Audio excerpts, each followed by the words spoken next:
Hi all, നമുക്ക് നല്ലൊരു beef biryani ഉണ്ടാക്കിയാലോ? റെസിപ്പി നോക്കാം.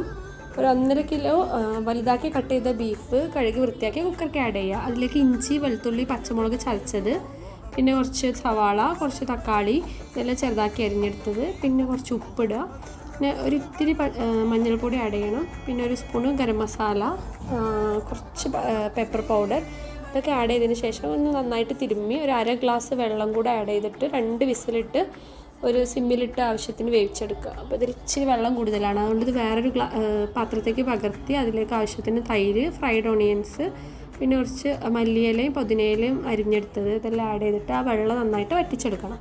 ഇനി നമുക്ക് നെയ്ച്ചോറ് ഉണ്ടാക്കാം. കുക്കർക്ക് ആവശ്യത്തിന് നെയ്യും വെളിച്ചെണ്ണ ആഡ് ചെയ്തിട്ട് ഗരം മസാലകളൊക്കെ ആഡ് ചെയ്യുക. എന്നിട്ട് ഒരു സവാള അരിഞ്ഞത് ആഡ് ചെയ്യുക. അത് നന്നായിട്ടൊന്ന് സോട്ട് ചെയ്തതിന് ശേഷം 1 കിലോ നെയ്ച്ചോറിൻ്റെ അരി നന്നായിട്ട് കഴുകിയെടുത്ത് ഇട്ടിട്ട് ഒന്ന് വറുത്തെടുക്കണം.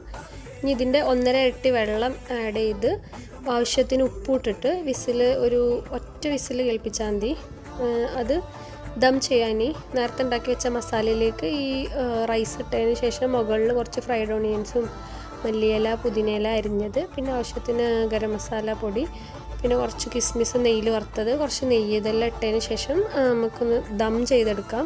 ഇവിടെ ഇപ്പോൾ വിറകടുപ്പില്ലാത്തതുകൊണ്ടാണ് ഇങ്ങനെ സിമ്മിലിട്ട് 10 മിനിറ്റ് സിമ്മിലിട്ടിട്ടാണ് ദം ചെയ്യണത്. വിറകടുപ്പ് ഉണ്ടെങ്കിൽ മുകളിൽ കനലൊക്കെ ഇട്ടിട്ട് നന്നായിട്ട് ദം ചെയ്യാം.